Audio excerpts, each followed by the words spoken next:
A Roman emperor, kneeling in the dirt. A Persian king, standing over him. This is not a painting. It is not a legend written centuries later. It is carved into solid rock in Iran, and it has survived for over 1,700 years. The inscription next to it makes a claim almost too strange to believe, that the Emperor of Rome was captured with his own hands. His name was Valerian. In the year 260, he marched east to stop the Persian king Shapur the First. He never marched back. His capture was not an isolated disaster. It was the visible tip of something much larger. By the time Valerian fell into Persian hands, Rome had already been tearing itself apart for 25 years. Emperors were being made and murdered by their own soldiers. Plague was moving through its cities. And within months of Valerian's capture, entire provinces would simply stop taking orders from Rome at all. Historians call it the crisis of the 3rd century. For 50 years, from 235 to 284, the empire came closer to permanent collapse than at almost any other point in its 1,000-year history.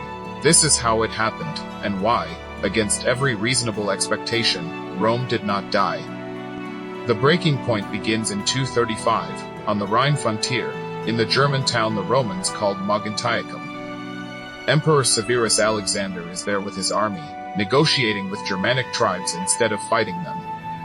His soldiers see this as weakness. They kill him. They kill his mother beside him. In his place, the troops raise up one of their own, a giant of a man named Maximinus Thrax, a career soldier with no aristocratic blood at all. For the first time, a Roman emperor owes his throne entirely to the sword of his own army, with no Senate approval needed first. That single fact changes everything that follows. Because if soldiers can make an emperor, soldiers can unmake one too. And if one legion can crown a commander, so can the next legion, and the one after that. 3 years later, in 238, this idea explodes. 6 different men are recognized as emperor within a single year. 2 of them, the Gordians, are gone almost as quickly as they arrive. Maximinus himself is murdered by his own troops outside the walls of Aquileia. Rome now has a new, unwritten rule of government: pay the army, or the army replaces you. By 249, a new emperor named Decius tries to restore order the only way he knows how, through religion. He demands that every person in the empire perform a public sacrifice to the Roman gods, and prove it with a certificate. For Christians who refuse, this becomes the first empire-wide persecution in Roman history. But sacrifices cannot stop the Goths. In 251, Decius marches north to meet a Gothic army led by a king named Niva, in the marshlands near a town called Abritus. Decius is killed there, alongside his own son. He becomes the first Roman emperor in history to die in battle against a foreign enemy. And Abritus is only the beginning. Within a decade, an even greater humiliation is coming, one that will put a living emperor on his knees in front of a foreign king.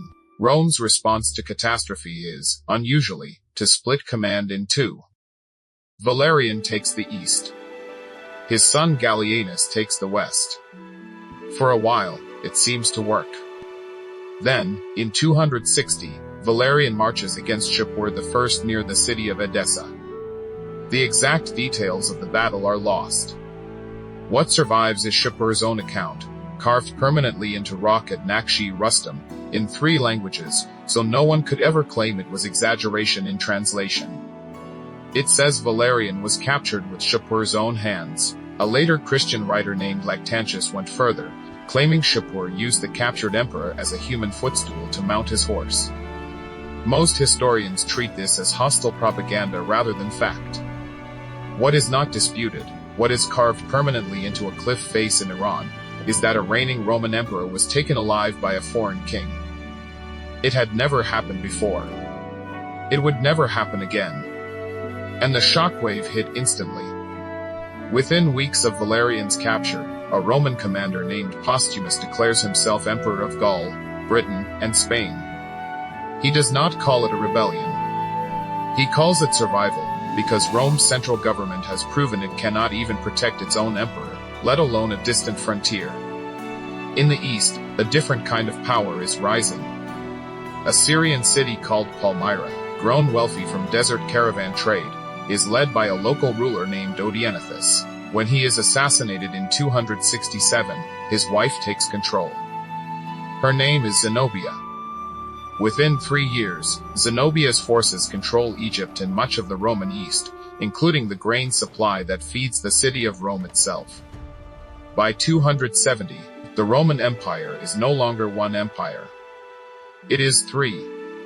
A central Roman state, still standing but bleeding. A breakaway Gallic Empire in the west.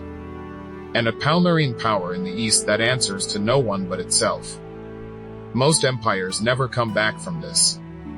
Rome is about to prove itself the exception, and the man who does it is not who anyone expected. In 270, the throne passes to a soldier of humble background named Lucius Domitius Aurelianus. History remembers him simply as Aurelian. He does not inherit a healthy empire. He inherits a fractured one, a debased currency, and an Italy that has just been invaded by Germanic tribes called the Alemanni. His first act is defensive. He begins construction of a massive wall around Rome itself, nearly 19 kilometers long, over 300 towers, 6 meters high. For the first time in centuries, the capital of the empire is fortified like a frontier fort. Think about what that wall really means. Rome had not needed walls like this since its earliest centuries. Building one now was an admission that the capital itself could be attacked. But Aurelian does not stop at defense. In 272, he turns east and defeats Zenobia's forces at the battles of Imi and Emesa. Palmyra falls. Egypt and the grain supply return to Roman control. 2 years later, in 274, he turns west and defeats the Gallic Emperor Tetricus. Gaul, Britain, and Spain rejoin the empire.